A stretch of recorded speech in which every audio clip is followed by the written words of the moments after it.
Assalamualaikum warahmatullahi wabarakatuh. Kembali bersama saya Rizky Dharma Prasetya. Di sini saya akan menjelaskan tentang statistika, yaitu tentang analisis uji kelayakan model regresi part 2 asumsi klasik. Langsung saja ke analisis uji normalitas, yaitu koefisien,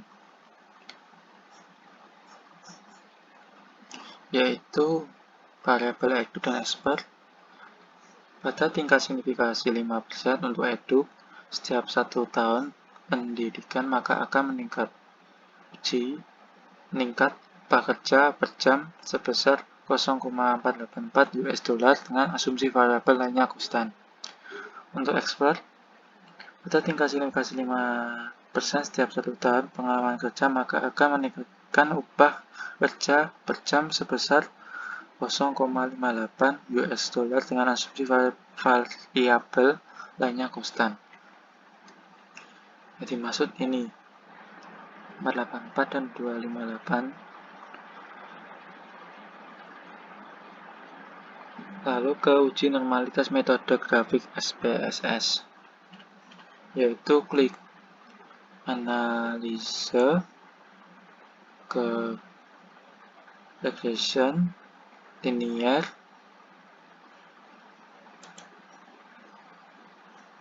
lalu ke dependent itu adalah variable back, eduk, expert itu independennya. Klik tombol statistik, lalu diklik di checklist semua,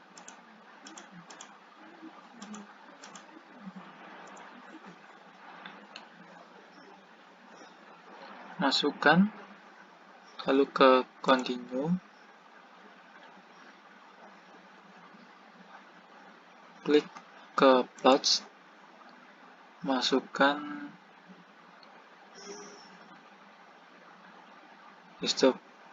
klik histogram dan normal probability plot,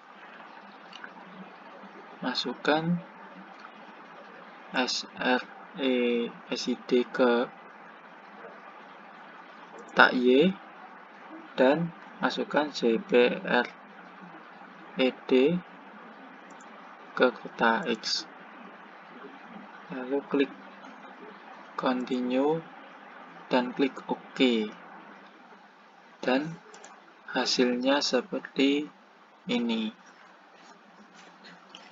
Histogramnya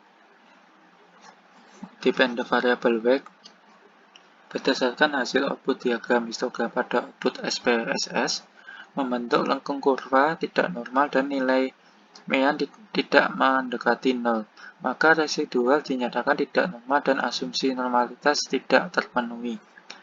Lanjut ke plot regression standardized residual, yaitu dari hasil output diagram normal ppplot of regression standardized residual tersebut dikatakan tidak memenuhi asumsi normalitas karena diagram menunjukkan plot-plot tidak mengikuti alur garis lurus. Lalu lanjut ke hasil uji normalitas metode Kolmogorov-Smirnov test, yaitu hasilnya seperti ini. Yang pertama,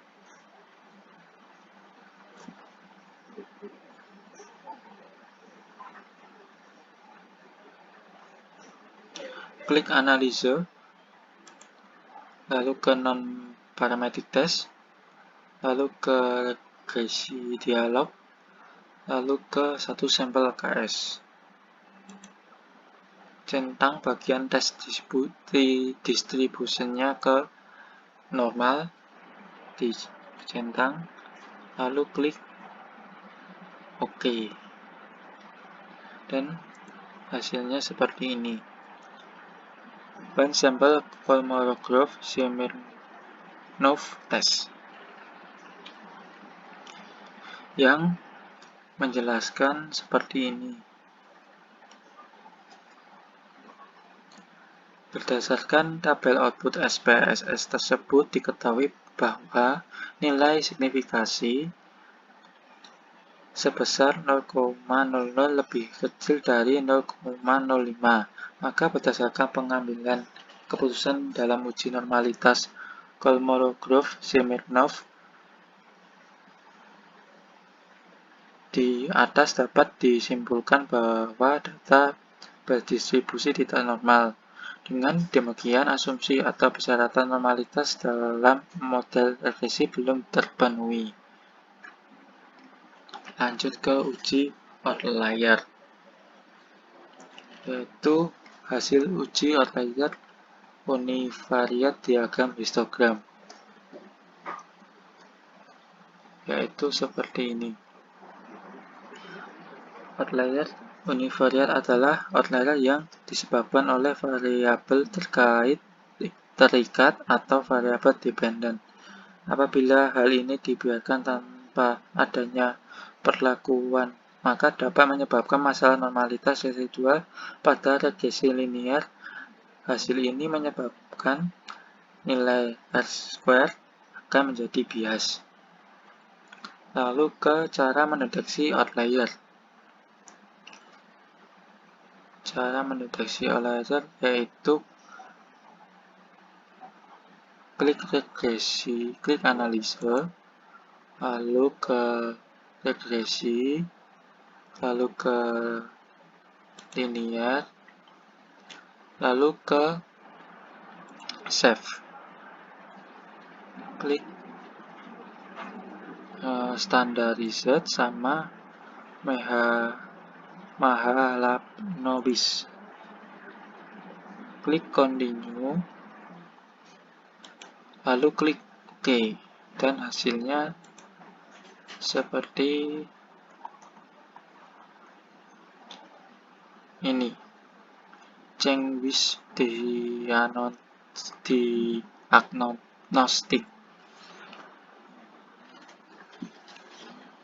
Lalu ke cara membuang outlier.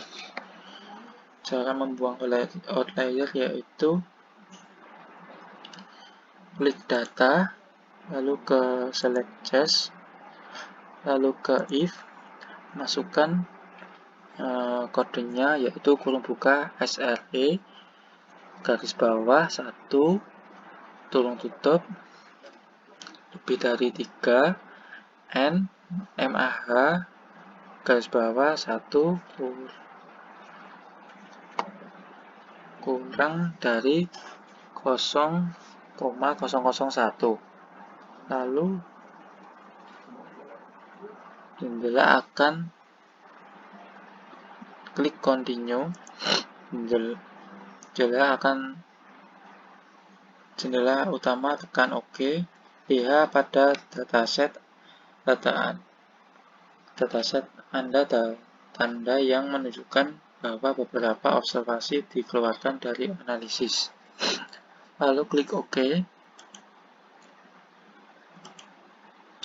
dan hasilnya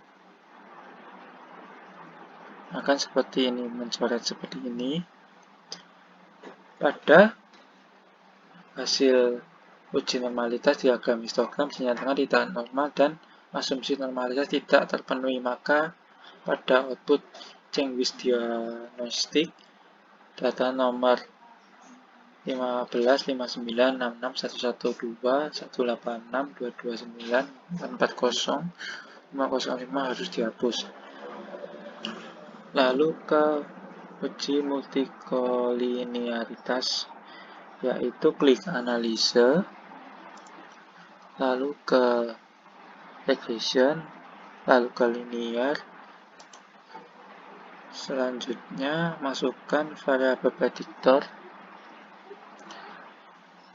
dependent ke weight, independent, edu, dan expert. Klik tombol statistik. Pastikan bahwa Anda mencentang collinearity dan deskriptif. Lalu klik continue, lalu klik OK. Dan hasilnya seperti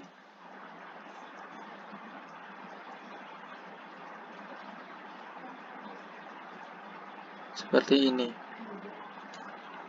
Edu dan expert. Berdasarkan tabel output coefficients pada bagian connectivity statistik, diketahui nilai tolerance untuk variabel edu dan expert adalah 0,910 lebih besar 0,10, sementara nilai VIF untuk variabel edu dan expert adalah 1,099 lebih besar dari 10,00. Maka mengacu pada dasar pengambilan keputusan dalam uji multikolinearitas, dapat disimpulkan bahwa tidak terjadi gejala multikolinearitas dalam model regresi.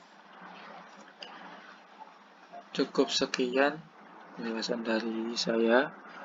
Maaf bila kurang jelas dan kurang memahami materinya, karena saya juga baru belajar. Sekian dari saya. Wassalamualaikum warahmatullahi wabarakatuh.